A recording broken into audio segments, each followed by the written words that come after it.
Good evening and welcome to the third episode of the Camo Net Podcast. I meant to change the background. Got distracted though and ran out of time. Wanted to alternate the picture every two episodes or so, but then obviously for the interviews they'll have completely different backgrounds. But Skittles is not joining us today. He is a night owl, and in an effort to put these out on a more regular basis and on a better, every Tuesday and Saturday is the goal.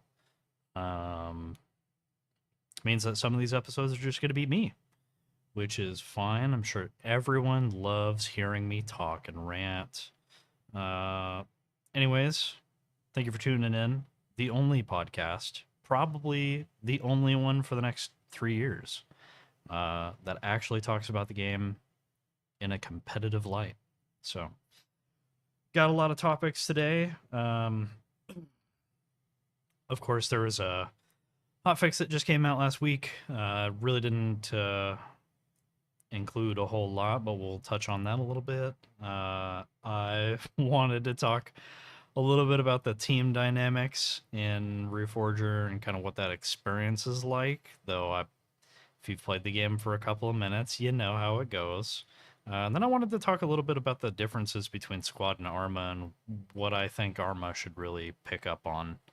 And then we'll talk a little bit about the issues with logistics in the game. I'll send my nihilistic and pessimistic, that's effectively the same thing, viewpoint out there.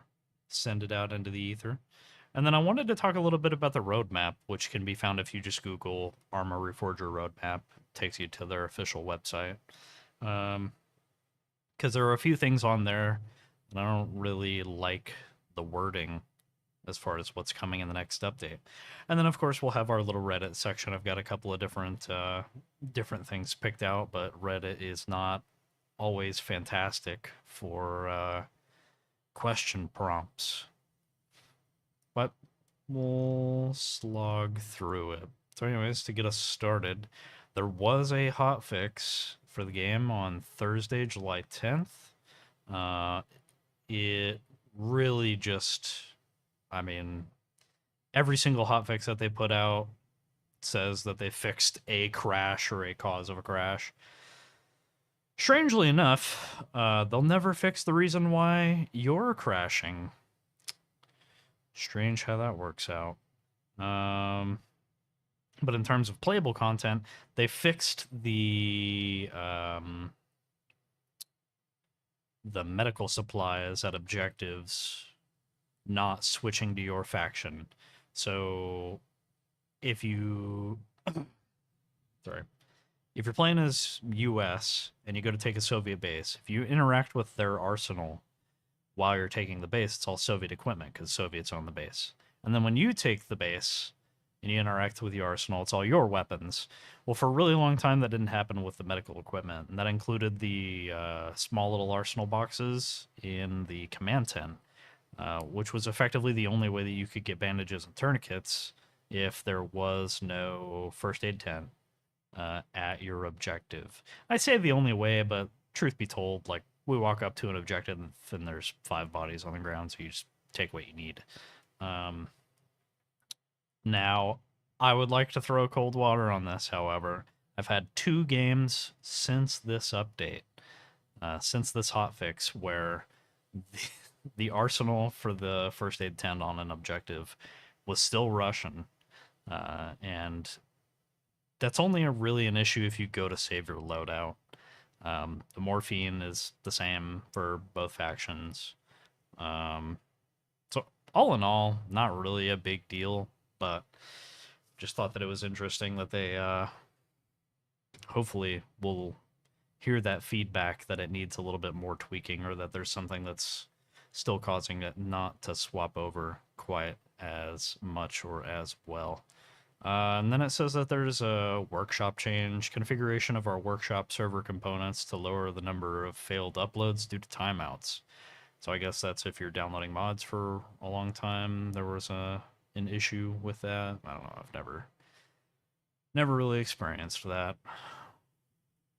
It does, for as worthless as some of these hotfixes are. In the moment, anyways. Like when you realize you booted up the game and shit, I gotta do an update. Back out. Looking back, it's all like meh, yeah, whatever. But I'm glad that they're not just waiting for long chunks of time. They're not pooling up all of the things that they need to hotfix for a couple of months and then pushing it out. They're kind of doing it as it comes, which I think is pretty nice. And of course, super short hotfix notes, and that's all I've got to say for it.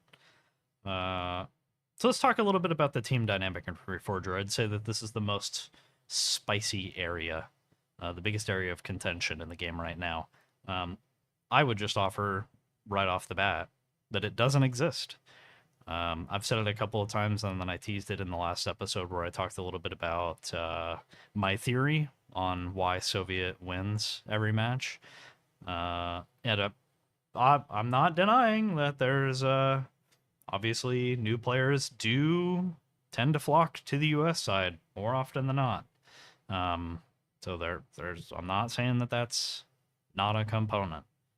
However, the biggest component is just the better weapons and the lack of resources that your team has to have on an objective to do what you want to do. If I'm playing with 2-3 guys, I don't have to touch an arsenal.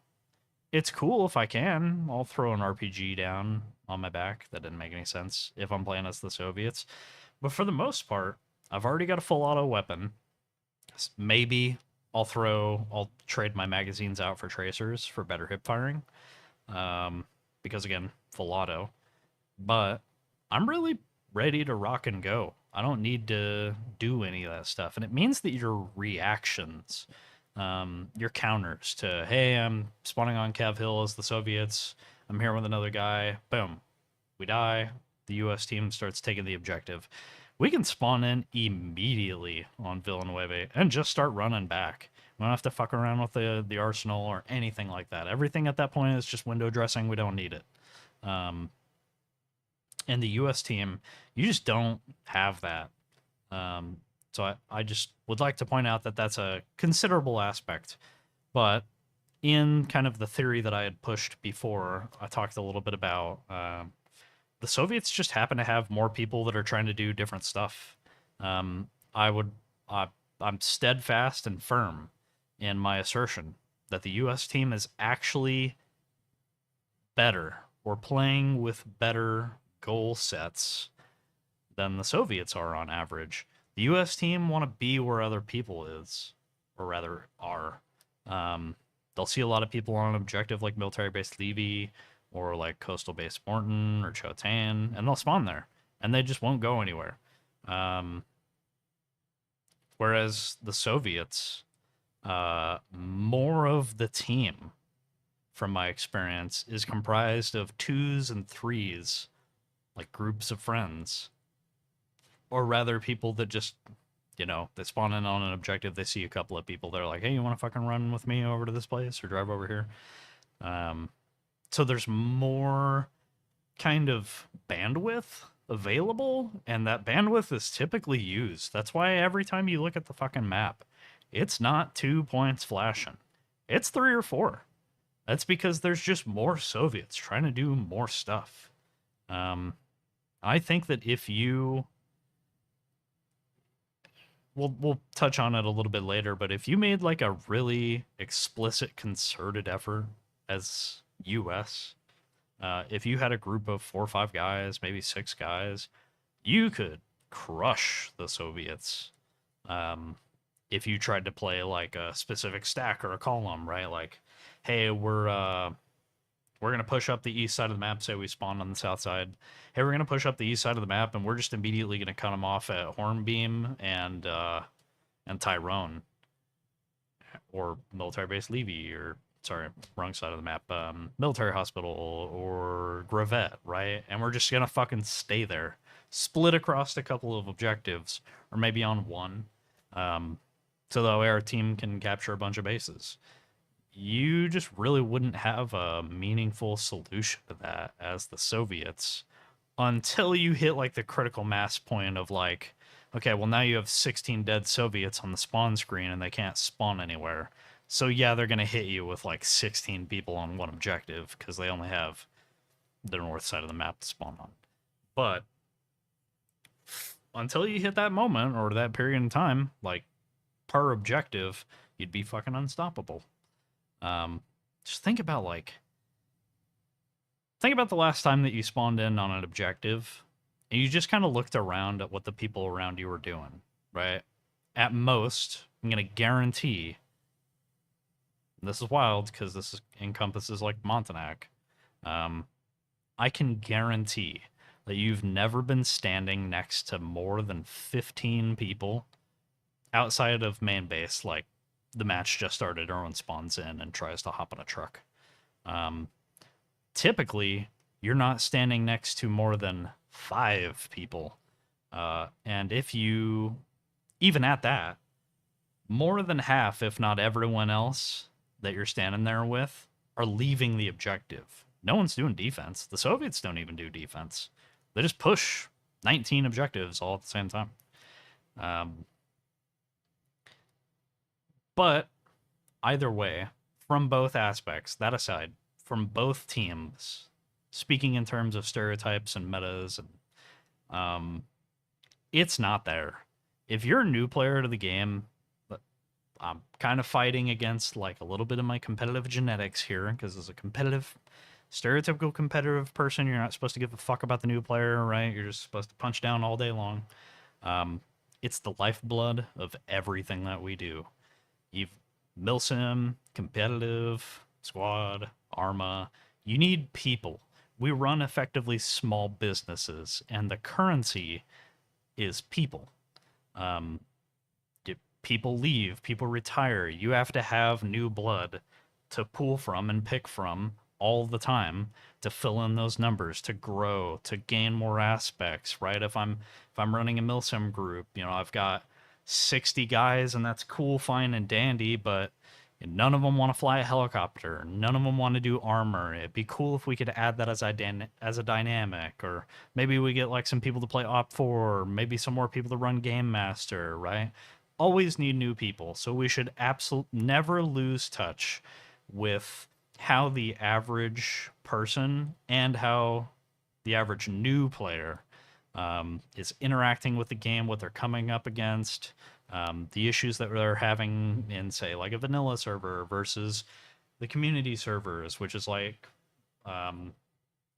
if you only ever play with WCS servers, you're kind of like putting yourself in a bubble and you're losing touch with reality, because most people don't play like that. Most people don't interact like that. And the people that only play on Reddit, or rather, Freudian slip there, the people that only play on WCS servers that then shit on like a vanilla server player's take always makes me giggle on Reddit. Because you literally don't know what you're commenting about, because you haven't played a vanilla experience for how long? It sucks. It sucks. And I mean, I mainly play solo right now. That's where I spend most of my time on a given day. And that sucks. Even with like really good meta and really good knowledge. You're talking like when I'm helping seed war pigs and I'm sitting on Cav Hill, most of the time I'm not actually AFK. I'm like moving around, especially if we own the objective. I'm moving around and looking at tree lines and bushes and like, oh, maybe I can kind of peek in from here, or trying to think about like when I'm on the flip side and I'm trying to attack Cav Hill from the north or something like that. Even with like all of my experience and how I'm applying myself to the game, you burn out so quick. So quick. The only way to play and really stick with this game is if you have like something else to focus on, right? I give the example all the time of, you wouldn't put 60 hours into the forest solo. You would not. You wouldn't. even if you had a fucking quest, like an internal quest to cut down every tree in the map, you wouldn't put 50 hours into it. However, you start playing the game with like different groups of people, 50 hours is easy. Because most of the time you're just screwing around with your friends and looking at like weird game bugs or like trying to build a cool base or trying to walk someone that just got the game through like the story and stuff like that. And sadly, that's really the only way to play Reforger right now. Squad's in a similar state. I'll touch on that later. Where the moment that you try to think of the map in a macro level as a whole, the moment that you try to think about like, what is my team doing? What can I do to help the team? Maybe I do some logistics runs. Maybe I go sit on defense, or maybe, we're getting a lot of pressure from Morton Valley over here on coastal base Morton. Maybe I push over to Morton and I give them something to distract themselves with. You burn out immediately. It's like smoking 3 packs of cigarettes in one day. You're just like, what am I doing? All right. Because you'll take an objective most of the time, even if you're in a milsim unit. Hopefully this ring, I'd be willing to bet that this will ring true for you.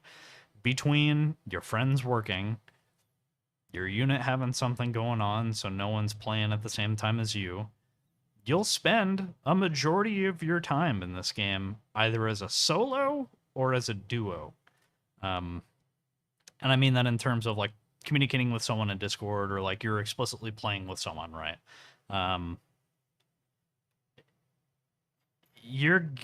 That base is right there, right? Like the walk from Morton Valley to Cav Hill is really fucking short, and it's boring as hell to sit on an objective and do defense.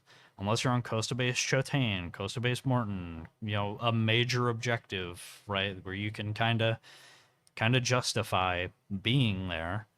No one wants to sit on Morton Valley for 40 minutes and do defense. The enemy could legitimately not push that objective for 40 minutes, and then you just fucking wasted your time and did nothing, right? People might never push onto Fagari. They might just sit at that little ammo supply point to the northwest and just RPG stuff that comes in, or kill drivers. They'll just never push into the objective, right? It feels dumb to just do defense all the time. It's the best thing, quote unquote, that you could do for your team, but that's like showing up to a construction site and you're the only bricklayer that wants to work while everyone else around you is just bullshitting, smoking cigarettes, and getting a paycheck. Like, why the fuck are you? At some point, you have to recognize that, like, you're the only one that's doing the work or caring like that, and you're probably not going to get recognized for it. They're fucking getting paid. It's the same sort of feeling in Reforger, and it happens with both factions, especially more towards the middle of the map that you get. That sucks. That really sucks. There is no team. There is no team. Even when someone's in voice chat, if people aren't spamming music constantly in the team chat, over the radio, I mean, I refuse to call that platoon chat. 60 people are in a fucking platoon? Get the fuck out of here. If people are trying to like be cohesive and say like, hey, I need some help over here on this objective in team chat, most of the time you don't want to listen to those people anyways, because they're either completely wrong or they're fucking hyperventilating because they saw one Russian on the other side of a field and this is their first 3 hours in the game. But there is no team. The second that you take that objective, right, I can sit on the map. I can sit on Morton Valley. I give this example because I'm a miserable piece of garbage, and I've been through it. I'm trying to curse less. I'll sit on Morton Valley because it's one of those like kind of crux maps. It's next to Fagari. Typically, people will take Morton Valley and then Fagari. it is like a pretty reasonable pressure point for Coastal Base Morton. People will come down the hill and go through the town to get to Coastal Base Morton. If they can't come from Morton Valley, then they won't do that, right? So I'm sitting on Morton Valley for 30, 40 minutes, just every now and then looking at the map, maybe shifting where I'm at, building some stuff on the base, so that way I'm doing something. And Cav Hill, it's just right there. Looks all nice and shiny, and it's mine for the taking, really, on the map. And inevitably, when I get to that 40th minute, I'm like, all right, I'm just gonna go for it. You'll go. One of three things is gonna happen. If you're driving, you're gonna flip and die 2 minutes after leaving the objective, because the driving in this game is just something. You're going to get there, or rather, you'll get halfway. Typically, it's like 75% of the way. And your team, you'll get the notification at the top of your screen that your team took the objective. Because for some reason, you can see when the enemy is taking one of your objectives, but you can't see when you're taking one of the enemy objectives. Which, I guess, lore-wise, is because if you own the objective, you have radio communication there. But if your team is on the objective and all those people have radios, surely from a lore perspective, you would be able to see that your team is taking it, in the same way that if you, and you might say, well, then your team just needs to communicate that you're fucking okay, right? But then why, if there's an objective that doesn't have anyone on it and the enemy is taking it, does it display it for you? So anyways, either that happens, or you'll get there, you'll solo or duo cap the objective. You'll go to take the next one, and as soon as you leave the objective, the enemy walks in and takes it. I'll touch on it a little bit later when I'm mentioning a little bit with Squad, because Squad has its own kind of version of this problem. But no one will spawn on the thing that you just took, even if it's a major objective sometimes. Like, if you're on the south side, speaking in terms of how Warpigs flows, usually it's a north-south on Everon, right, all the way on the tips. So you work your way up and meet in the middle. It's not east to west ever, which is a better experience. However,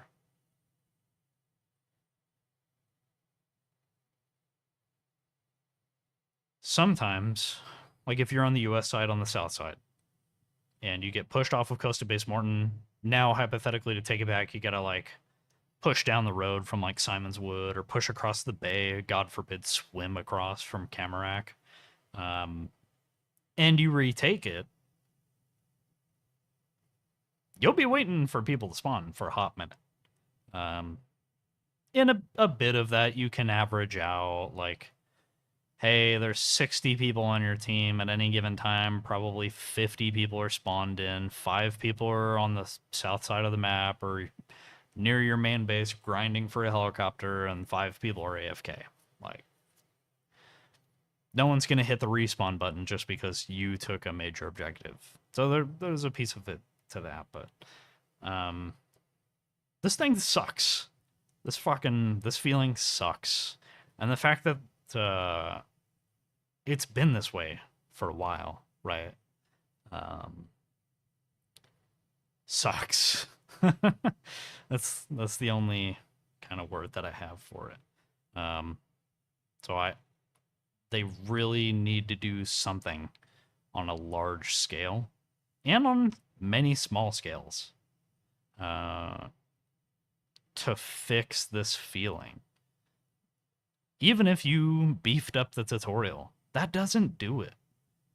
That doesn't change the reality of the matches that we're playing and how it feels, and like just how worthless you feel your time is in a game that's publicly known to be a stopgap between games. Like, there will be a period of time in the not super near future where this game is maybe not a defunct product, but like You know what I mean? Like, why wouldn't you just fucking play Arma 4? You would think that they would want people to enjoy the experience as much as possible with that. But, anywho. So, I'm going to have the next 10 podcast episodes to talk about team balance. So, we're going to leave it off there. So that way I don't spend 2.5 hours just talking about that. Move into some of the differences between squad and Arma. I'm becoming acutely aware as I play and talk to people that are just at the objectives that I'm at because I'm bored.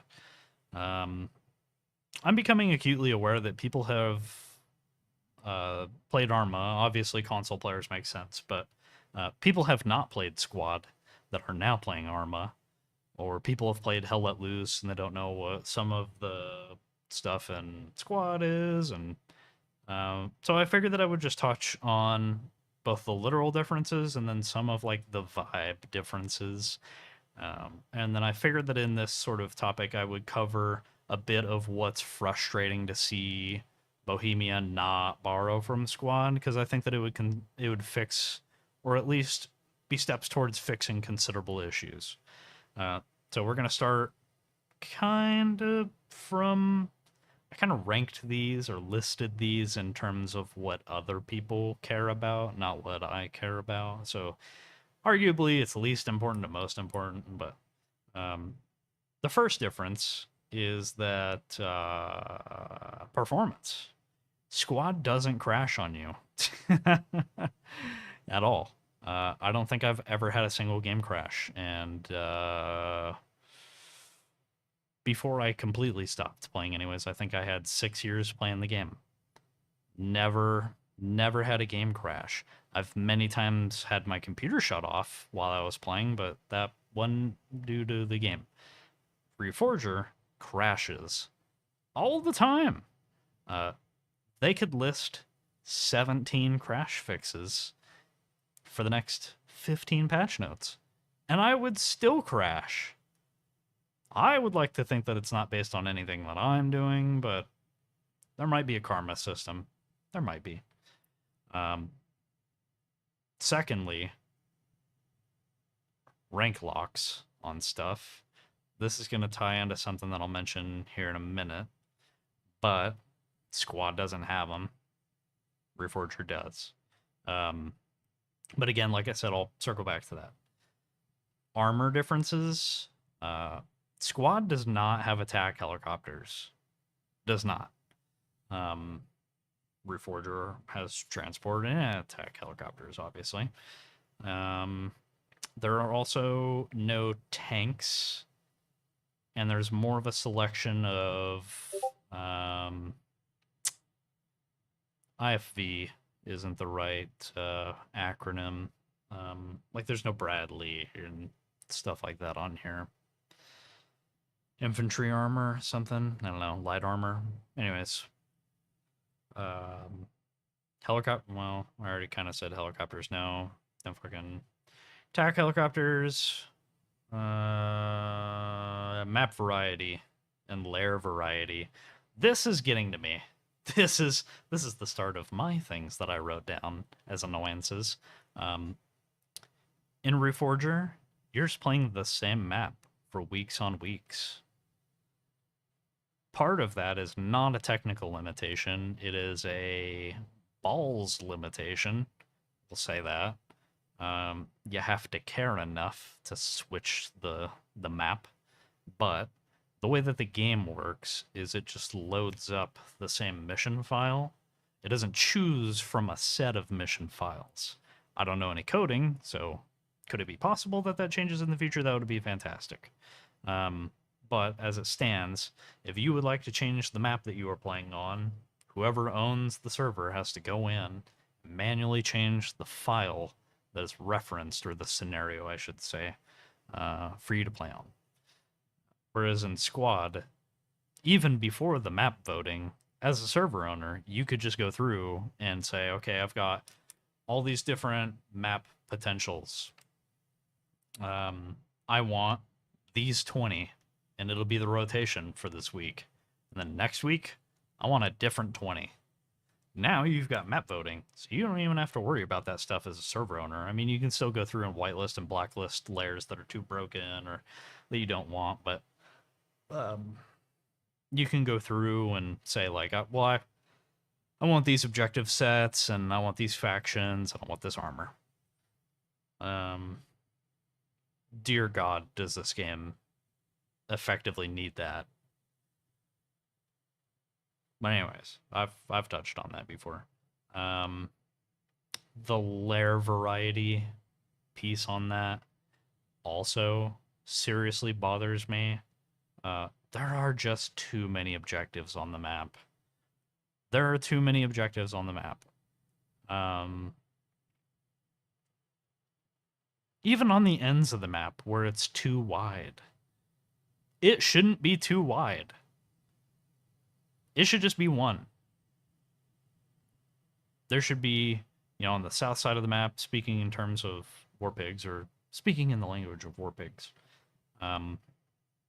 South side, it should be St. Felipe, Regina, Camarac, military base Levy, right? Like a single line going up, and then you get the middle of the map. And then you could fucking open up from there if you really wanted. The north side of the map, it should be St. Felipe. No, that's on the south side, right? What's the north side? The airfield. St. Pierre, I think it is. St. John Pierre or something like that. So the airfield's St. Pierre Airfield or something like that. Mao, Military Hospital, Hornbeam, and everything. And then it opens up. Squad, just to mention real quick, Squad had one map and one lair where it featured a split, where it came out in the middle of the map.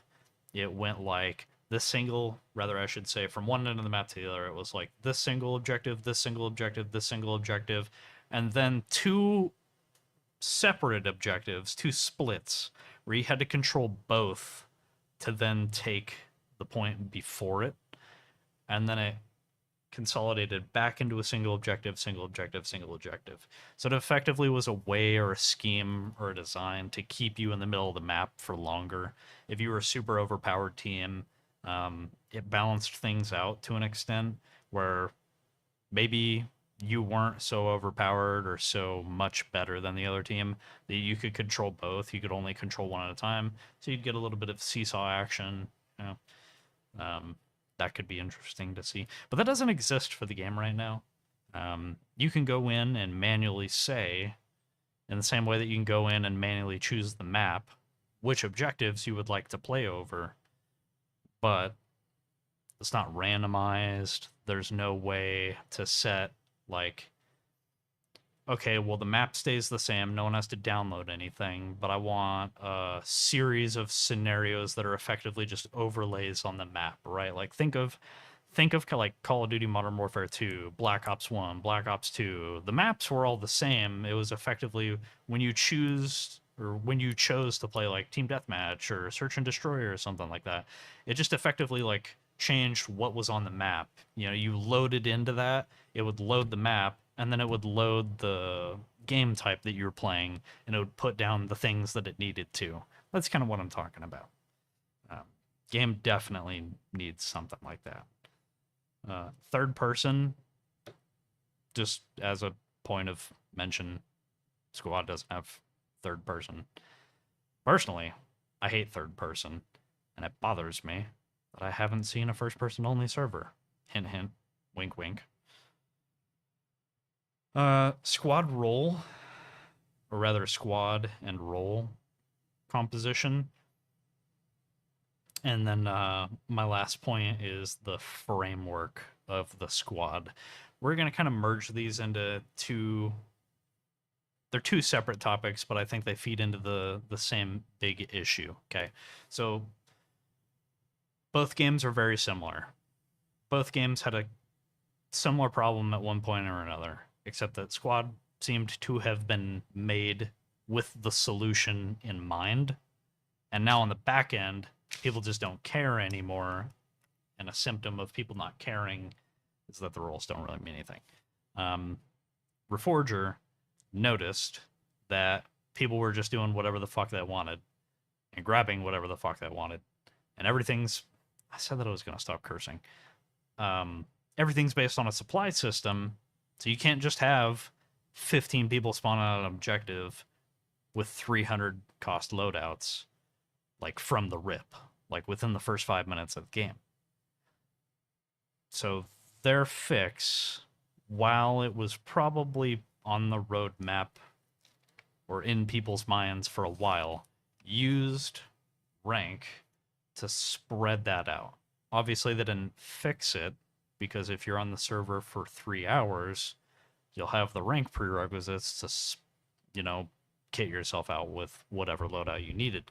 But they effectively spread it out, so that way at any given time, 20 people on the server aren't corporals, and then maybe 30 people have the rank for what they want, and yeah, so that was kind of how I believe they tried to tackle that. Squad, the framework and like the composition of the squad is just different. There's no issues, there's no concern with 5 people in a tiny little area having light machine guns, because you can't have 5 light machine guns in a squad. In the squad, you can have AGL, you can have 2 lats, but the trade-off is that if the second lat kid will always have like a worse fucking primary weapon. You can swap between them, but you'd have 1 hat, maybe, and each, there's effectively a math scheme that goes on that says like, well, you can only have X number of heavy roles in the squad. So you can't have a hat, you can't have a sniper and a heavy machine gunner, in a way. That was the balance or the fix, right? You don't have to worry about GL spam, because the chances of 5 GLs on the map being in the same area is infinitesimally small, right? Each team, when they came out with like the bolt action sniper rifles, each team could only have 2 of those, period. Like that almost didn't even have anything to do with the squad. Dear God, Bohemia, please borrow this, please. And I'm gonna circle back and kind of tie a nice pretty bow on this, but please, piece number 1. So the squad composition is different. The roles are linked to what squad you're in. So if my squad already has a GL kit, and I want to play GL for whatever reason, and I'm just married to that desire, then I have to join someone else's squad. And then also, your use of certain weapons is explicitly tied to you being in a squad. In Reforger, you can just have whatever, whenever, if you have the rank prerequisites, which I disagree with. And then the piece behind that is the squads kind of regulate themselves in squad.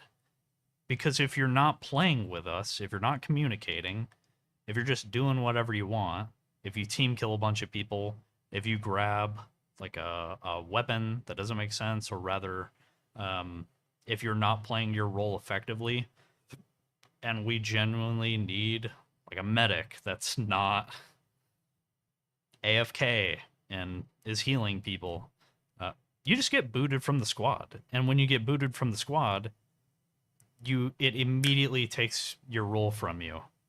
It pulls away like whatever weapon and loadout that you have, and it'll give you like a stock standard M4 with like 2 mags, but it takes that opportunity from you. There is a punishment that can be doled out on the squad level. So admins don't have to address that you're playing music or someone in your squad is playing music. Well, you can't kick people from your squad in Arma, And two, whether or not you're in a squad when you're running around, it just automatically like slots you into someone else's squad, first of all, when it does that. And second of all, even if you had to be in a squad, it's not going to kill you because you got booted from a squad. Like your weapons aren't linked with, there's no role that you pick or, you know. I think that squad has a huge advantage in that sense. And then the pretty bow that I'm going to tie on this all is basically Reforger, you chose the wrong fucking system.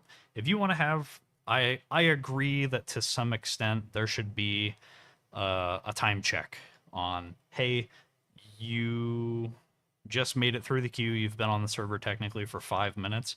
You can't spawn a lav. You just can't. So I agree with the rank prerequisites in that sense. However, there is nothing, framework-wise, nothing that makes you feel like you're actually on a team. In squad, even if you have guys that suck or are new to the game, everything runs through that squad lead. So there's always a constant reminder that you're on the team. Because ideally, your squad lead wants to do team stuff, and if you don't want to do what the squad leader wants to do, then you get booted from the squad. There's like a regulating mechanism there. That doesn't exist for Arma. So there's no carrot or stick to do anything with your team for Reforger. So yeah, it just feels like a hopeless, hapless mess that's garbage. If you're the one guy on your team that notices what's going on the map and what you're losing and where you need to fortify and stuff, you can't fucking get anyone on those objectives. Good luck. And I say that to say this. Right now, as it stands, the games have a very similar feel. However, they didn't arrive at the same places at the same time. Squad was a very, very slow death. In regards to playstyle and not purity, but composition, I guess you can say that. There was a period in time for a really long time on most servers on Squad where if you said that you were new and that you didn't know what was going on, not even just your squad lead, but someone in your squad would say like, oh, hey, you know, I can fucking help you out. That's too easy. Here's what's going on the map. Here's where we're going. Here's the role that you've chose. Here's kind of how you play it, stuff like that. And over time, the devs did a bunch of stuff that pissed off a lot of those veteran players and a lot of those people that would offer, you know, advice and would worry about like the best ways to attack stuff on the map and stuff like that. So all those people left, and now you've got people that just do whatever the hell. Reforger launched with that dynamic because there was never any regulating mechanism. There was never any care. I don't mean like that the devs never put care into the game, but for the community piece, like it was always just Battlefield 3, right? Like you never cared what the team was doing in Battlefield 3. You just ran around like a chicken with your head cut off until you saw someone who didn't have a name above their heads and you shot them. Like sometimes you would push through, like I remember that one train. You started, it was Rush. You started in the like Grand Central Park, and then there was like a big like airstrike, and then you would go through the subway system and stuff like that. That's still not you playing with the team though. You just happen to all be moving in the same direction. If this game is going to claim to be like a team-based strategy game, a military simulation, you gotta do something on that front.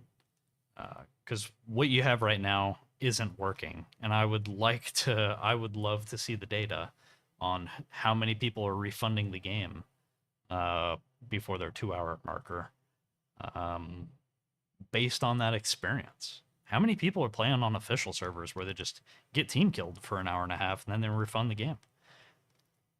You know, wouldn't it make sense if to even like the game makes you join a squad to spawn in for the first time? Like that's what it does already right now.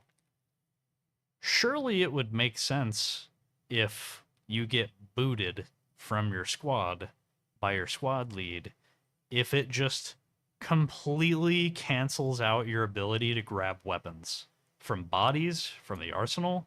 Then you don't get team kills from people that are fucking mad about something. Maybe.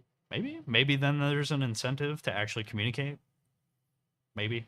So that way you can play the game. Something. So anyways, they need to fix that framework issue. Next topic is going to be the issues with logistics. A little bit of this is going to be opinionated. Shocker. I personally think that there is 0 point to running logistics. I understand on paper what role it's supposed to provide the team, what it does for an objective. However, having when I was in a pouty mood and I was just fucking burnt out, I told myself that for an entire day I was just going to do logistics runs for as long as supplies can simply be used with no checks, no balances, no economy, no asking. Why? Why would you do a supply run to Montanak? Right? If you're Russia and you're on the north side of the map and you own Montanak, and because it's in the middle of the map, it's one of the most contested objectives on the map. Why would I do a supply run there? First of all, I'm probably going to die in driving the truck. Second of all, I'm not going to get to use any of that supply. And thirdly,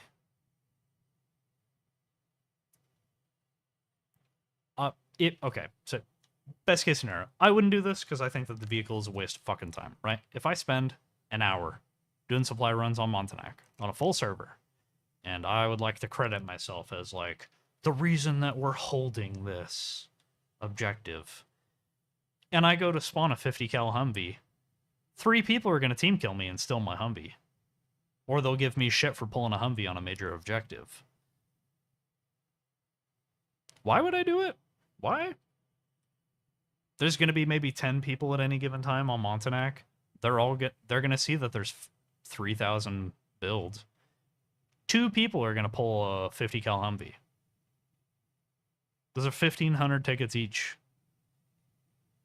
They might be 1,000 now, but they added a rank system to keep people from instantly draining the supply on an objective. And then they didn't apply any of those rank restrictions to any of the vehicles that people really use. Oh, you gotta be sergeant to take the lav out. Oh. Scout car is locked behind lieutenant. No one drives those. No one takes those. All 10 of those people on Montanak in the next 20 minutes are going to spawn a Jeep because they're all going to different places or they're not talking to each other. A Jeep is 150 supply tickets. What did you actually solve? And the thing that really bothers me the most, every podcast, I'll find a reason to circle back to this. You will never be able to balance the game, conflict, I should say, in a global fashion that will make everyone happy. And because of that, you will make nobody happy. So maybe you shouldn't make global decisions like that. Why, as a server owner, can I not remove the rank restrictions in vanilla, I should say? Why can I not remove the rank restrictions from certain weapons or certain vehicles? Why can't I institute different ones? It should be as simple as I open up a config file or whatever specific file houses the values and the specific requirements for weapons. Why can't I go into a file and say, I don't want Russians to have access to full auto weapons. which I guess is a little bit more of like an intense, because AKs by standard and vanilla have, but I should be able to choose that, right? Or at the very least, I should be able to say, I want Americans to have access to the full auto M16 at start. I don't want the Americans to have access to the SAW. I want that to be rank locked behind Corporal, like the Soviet light machine gun is rank locked behind Corporal. I don't want these backpacks. I want rank locks behind these vehicles. Why can't you do that? Do I not own the server? Do you own the server? I understand that there's like, I mean, to be fair, we don't own anything anymore because apparently you can't own the video game that you paid for, but why do I not have the purview to do that balancing decision myself? I don't get it. And a piece of this hurts and annoys me more coming from Squad, because like between the lair, you would call it the rotation. So like between the map rotation that each server offered, like if I wanted to go play on potato fields, I know that they're going to play some really infantry-friendly servers, right? Talil Outskirts is probably not going to come up. It's like a desert map. It's really only for armor. I know that Talil Outskirts probably not going to be in that rotation ever. But if I wanted to then play armor, or I wanted more armor-focused maps or centric maps, then I would just go to a server where that was their little niche, right? In Reforger, the difference between servers is this one has admins that actually play and respond to you. This one doesn't. What is that? Give people the opportunity. Arma 3 still has thousands of people playing it right now. Let's look at it. Steam.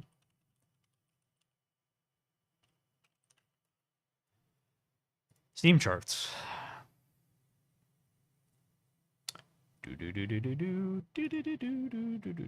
I rarely have to look for a game on this. Last time I did was for the ICO update. No, it's just the Steam function. There's got to be a way to specifically look for a game. Maybe I just got to include it in my Squad. Oh, wait, no, I was looking for Arma 3.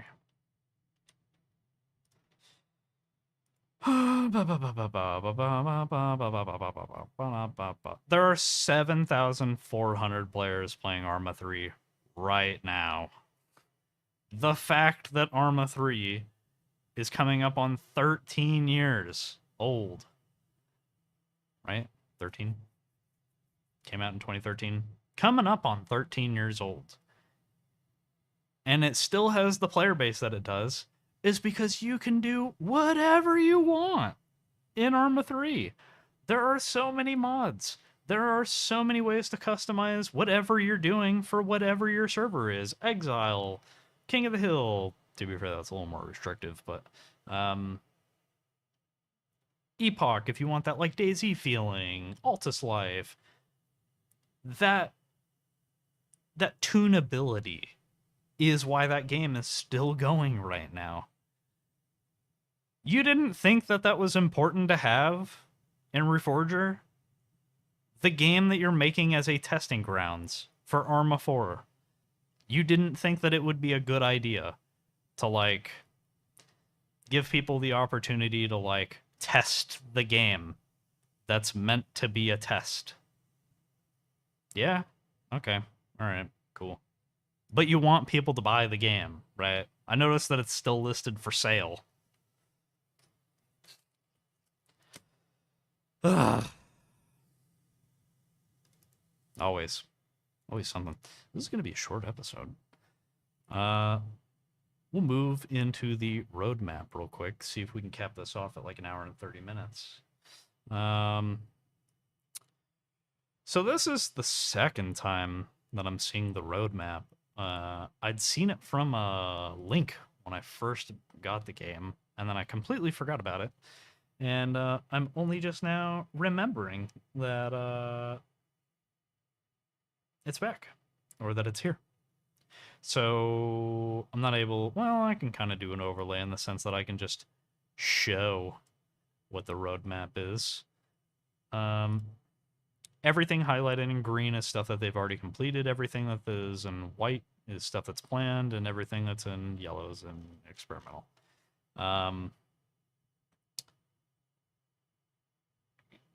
This roadmap hasn't mortars will be deployable and will be able to be disassembled. So they haven't updated this yet because with a construction vehicle you can place down mortars. I'm assuming that that's what that means, unless they mean that it'll be something you can carry on your back. Handheld flares here makes me cry because the nighttime flare game is my life. But anyways, this is what they still have coming up. Anti-personnel mines. This will be the single worst change that you could do in the entire game. Please don't do it. Electrical system. I feel every time that I hear someone talk about that, I feel like it sounds good on paper. Are people really going to use it? The building mode, right, brings the game closer to squad. This, I would like to talk about this for a minute. So, I just had what was effectively for the last 40 minutes a rant about the teams being non-functional as teams, right?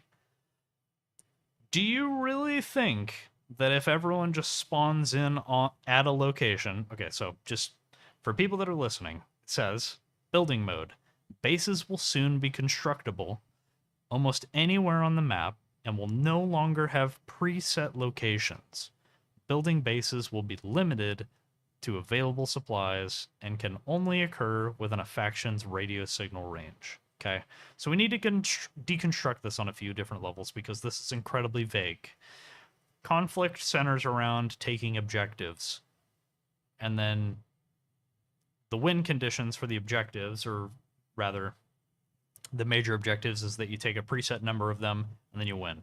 So is this saying that the smaller objectives, Simon's Wood, Morton Valley, everything that's kind of in between these major objectives, are no longer going to be major objectives, or rather minor objectives? They just wholesale won't be on the map, and then to get to those, you'll have to spawn in on a base nearby and push in. Or is this saying that the framework system as it stands is exactly the same? However, you're going to have to just place things down to link to the objective that you want. So, in my mind, I guess technically I can draw it. This is going to be this is a rough podcast episode. See what happens when Skittles isn't here. Okay, so effectively you've got nope, that was a terrible representation of the map, right? So you've got, say, military base Levy here, and you've got coastal base Chotain here, and then you've got Montanak, and you've got what's near that? Military base Levy up here, Cav Hill way over here, right? And then you've got the lake right here or something. Anyways, so how it stands on the map right now is you've got these major objectives, and there are preset smaller objectives that are like the spaces in between these. And these bases, lore-wise right now, how it functions is the bases are just literally linked to each other, and you'll notice that like this for some reason will be linked to here, even though that's like triple the distance of these, like this and this, but these two won't be connected. The lore is that you have to be within radio range to connect or see the objective to interact with it. So is the update basically saying that instead of having these preset bases to fulfill that radio range, the radio range will be real, and you'll basically have to put down those in-betweens. But instead of, for instance, having like Simon's Wood right here, and only being able to connect to like a couple of different places, you could just put a base right here and connect to all three of these. You know, how would the enemy team see that? Is the enemy team just immediately going to know where your bases are that you put down? Or is it going to be like squad, where squad has, at the beginning of the match, it goes, okay, these objectives, if you're on RAS anyways, it's like, hey, these objectives, you got to fight across and get to, and they're linked like this. Completely outside of that, you put down your own spawns. So we could put a spawn here on the objective, or we could put a spawn here. But it doesn't change the framework of like where we need to go and how we need to get there. Is it talking about that? I think that a lot of people want it to be like squad. I think instead, it's just going to be the exact same way that conflict works right now, which would suck. Which would really suck. Sorry, I'm drinking alcohol. Headquarters role. This also concerns me. It says, a command role will be available, allowing for objectives to be spawned, or assigned, I should say, to all units in a faction. By default, the command role is allocated to an AI unit not present in the world. The command role would also be assignable to a player, who will then be responsible for strategic decisions. Okay, so squad has a commander role. I would assume that, it's weird, Reforger would have gotten the commander role from squad, but not the squad structures. Right. Okay. The commander in squad is worthless. It is a role that you can go an entire day. The average match for a squad match lasts anywhere from 40 minutes to an hour. You can go through 13 matches in a day, and the squad leader, or sorry, I should say the commander role, could have not been assigned to anyone in any of those matches, and you will still win and lose in the same fashion as if you had that commander role. The commander role in squad gives you the ability, they've got stuff on cooldowns. There's a UAV that they can use to look at an area. There's a field artillery barrage that you can do that's okay at killing people on an objective. Most of the time, it doesn't disable radios or spawns. Or you can do an airstrike or / gun run on a specific thing. You choose like what the line is that it hits, but that's a little bit better for hitting like a specific spawn or a radio or a building. You don't need any of those things at all. A not fantastic player at the game can tell enemies have to spawn in on something. Spawning in on something means that they had to set it down. So if there are enemies coming at me from this direction, if I walk against the stream, inevitably, I'll find the enemy spawn. At no point do you need the UAV. No point. The maps aren't large enough for that anyways. You don't need strikes on stuff. Because in squad, you get within a certain radius. It's 1+1, but you get within a certain radius, and the enemy just can't spawn on their spawn anymore. So it actually is more effective for you to just walk over there with a couple of guys and take the spawn out than to put an airstrike that's on a cooldown that might not actually even get the thing. So, specifically for this, though, for this game, a command role will be available, allowing for objectives to be assigned to all units in a faction. What does it mean by all units? Does it mean that you'll click on an objective and there will be a button? Kind of like you can click on an objective or a banner right now and say, I commit to attacking this place. And it just gives you a little bit of an XP boost when you do it. Does that mean that you assign similar objectives? Like you click on Simon's Wood that is owned by the enemy, and you're like, yes, I would like to hit E to set this as a priority. And it just gives people a little bit more of an experience bonus. If so, I would just like to ask, do you think that matters to the guy that already has Sergeant? Most of the weapons are locked, most of the optics are locked behind Sergeant. It takes maybe an hour. You don't have to capture a single objective. All you have to do is sit at a defense base. You get the idle defense bonuses. And you can have Sergeant. The carrot doesn't work here. You have to have not incentives, disincentives, right? The only way that the command role, like it's talking about, that wouldn't... Okay, so how this is phrased, this is, I think, to address that there's no rhyme or reason to go anywhere on the map right now. A command role, where you have objectives that are assigned to you, hypothetically would mean that you would have incentives that align with this commander's philosophy, how he wants to move across the map, to go to certain places instead of other places. This doesn't matter, and it doesn't work. The incentives don't matter. They don't. You spawn with a weapon.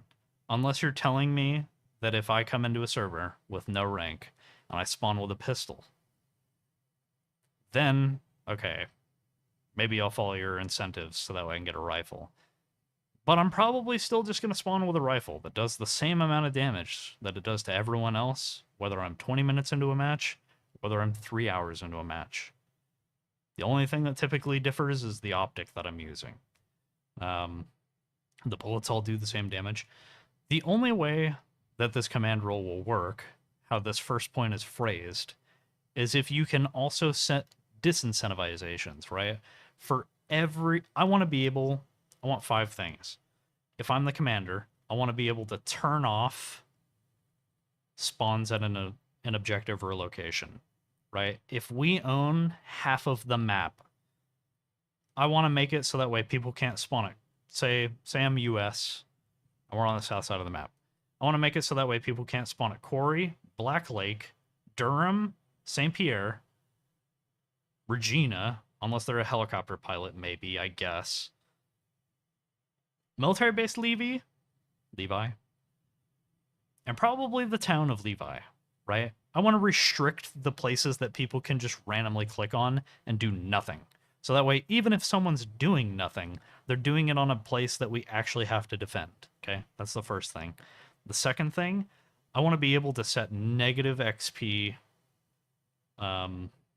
checksums for people that ignored me and are just doing whatever the fuck they want, right?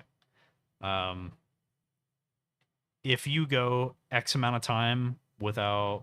never mind, I'm not going to say that. That's a bad example. I was going to say, if you go X amount of time without interacting with a base that matters, so like if you just manually drive all the way to the south and do like supply runs or something like that, there should be a way to punish people for that. But that doesn't really make sense. That's hard to track too.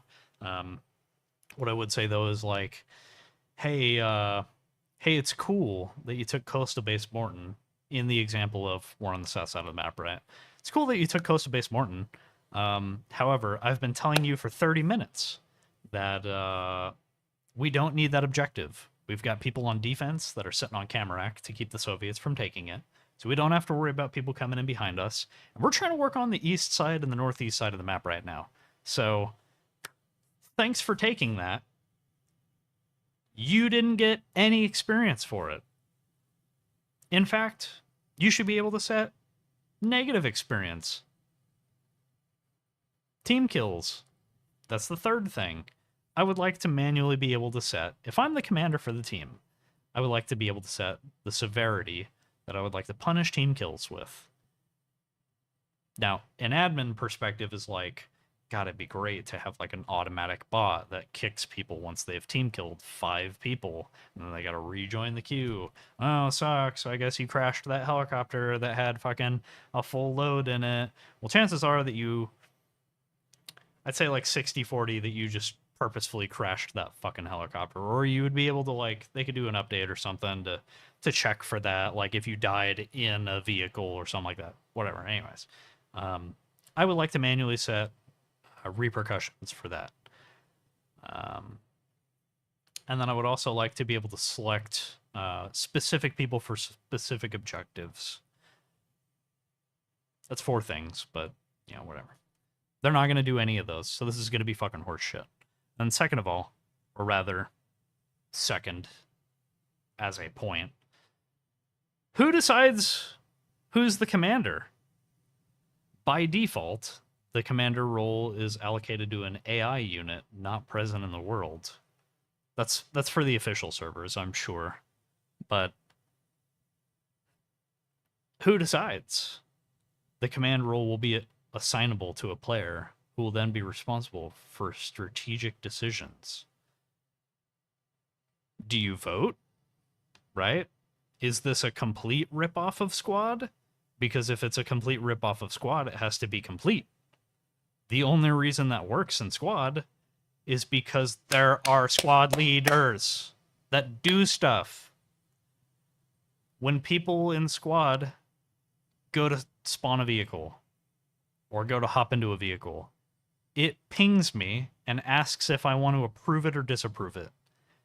99% of the time, I disapprove it because that person didn't say a goddamn thing, and if they would have asked where we were on the map, I would have told them they should have just spawned in.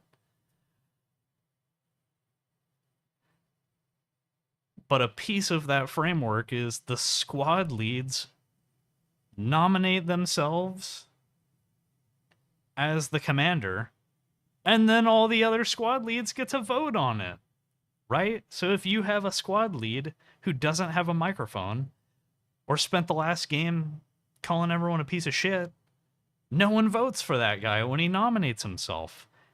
And also, a huge piece of it is accountability. If you have a commander who refuses to do anything or goes AFK, you have a new vote. At any point in the game, you can nominate a new commander. And then it doesn't matter who the current commander is. You can just vote for a different one. Your time-sensitive abilities reset, but yeah, they don't fucking add anything to the game anyways. But I don't see them adding any of this. Because if they were going to, they would have added... Listen, me saying that as a squad lead, if I make a group, and I'm the group lead, whatever you want to call it for Reforger, if I make a group, I should be able to kick people from the group, right? That's not tied to any like system or framework or ideal. That's not even debatable. That should just be an option. The fact that they still don't have that as an option tells me with absolute certainty they will not implement this command role in any meaningful way that won't be immediately cancer and garbage. There's no way. I'm telling you. And then that's the last page. I assume that this is the roadmap is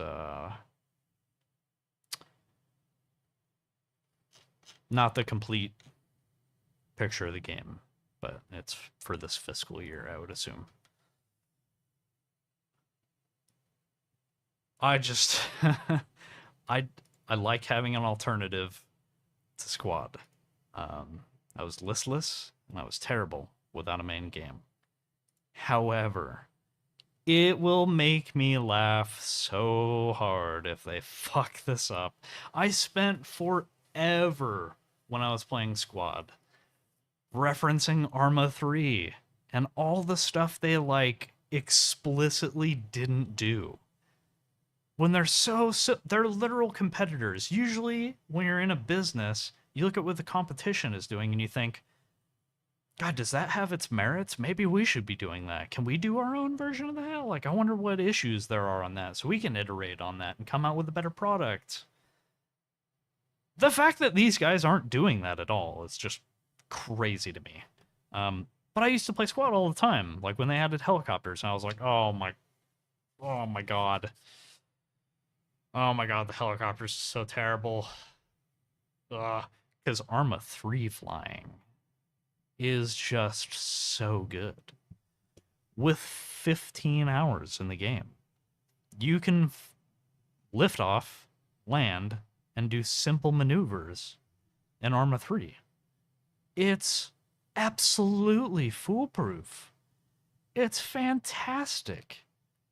And then Squad comes out with helicopters like, well, all of the helicopters are really sluggish and slow to turn. None of them really go that fast, but that's not really a negative point, I guess, because the maps really aren't that big. You know how Arma 3 kind of like you use shift to go up, use Z to go down. When you hit shift, you immediately start either gaining altitude or gaining speed, right? Your engine revs up. When you go down, your helicopter immediately does that. Let's have a raise and collective system where, because it's first person only, you don't actually feel that. You have a slider bar in front of you, and there's a delay between the slider bar and what your helicopter's actually doing. And I was just like, no, no, my God. No, don't do it, no. And to see the flip side of that in this, where it's like, within the 2-hour refund time, you can see the framework of the squads and what they do in squad. What are you doing? Just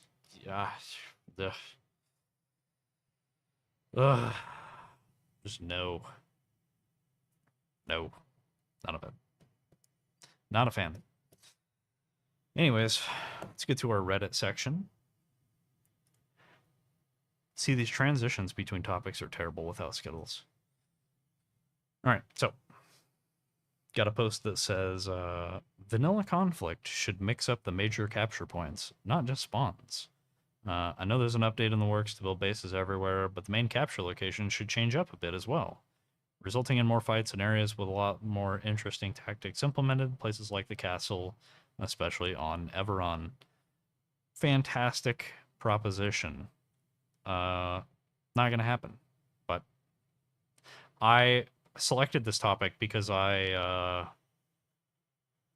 it'd be so good if Warpigs did it. If every week there was just a different set of major objectives. Like, make it so that way Villanueva instead of Cav Hill is a major objective. Make it so that way instead of Montanak, it's Hornbeam, just a little bit further up to the north. Instead of Costa Base Morton, make it so that way it's Andres Beacon or like ordinary Chotain.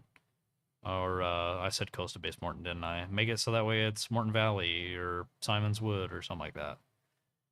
Doesn't really change a whole lot because those are just objectives that people are going to take on their way through the map anyways, but hard agree. The topic for this post is called radio in all caps. Can we shut off platoon chat? I like using my radio because typically I flank from the main offense in my squad and need the radio. But Jesus Christ, people are annoying in platoon chat, using it like it's proximity chat, playing music, screaming, arguing with each other. This was another thing. It bothers me that there's no quality of life fix to account for it. Why can't, on multiple fronts, Firstly, why can't admins server mute people so that way they just can't talk in game? Why can't squad leads mute people so that way people in the squad don't have to hear them in general? Third, why do you have to have an active second radio channel? Why can't I just talk to people in squad chat? So, like, if I don't want to hear people in team chat, I have to swap the team chat allocation to someone else's squad. What happens when they talk? And fourth,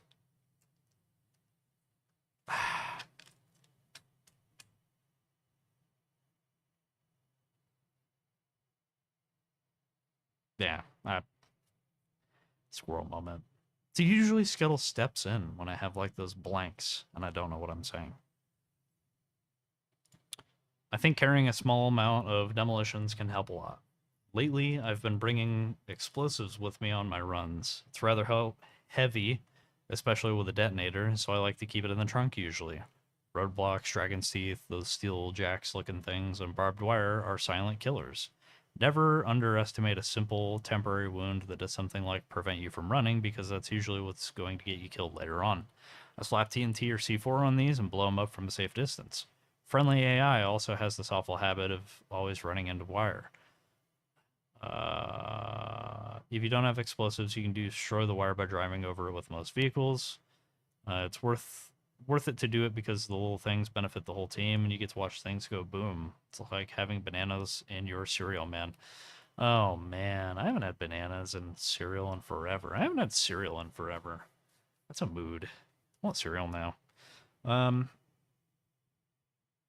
I chose this topic because aside from preemptively blown up buildings like on Coastal Morton, I'll always try to blow up the 3-story or the 2-story, or rather the 1-story. They really don't have a competitive use. And by competitive, I mean outside of making you feel good. It'd be cool if they fix that. And anyways, that's going to close us out for this episode. Bit of an annoying pace. Skittles is the yin to my yang. So I find that I can go in depth on a detail and rant for a good while, but the transitions in between and picking up where I'm like trailing off is rough with just one person. But anyways, thanks for tuning in if you listened to even part of it. And next episode should come out this Saturday, unless another power outage happens.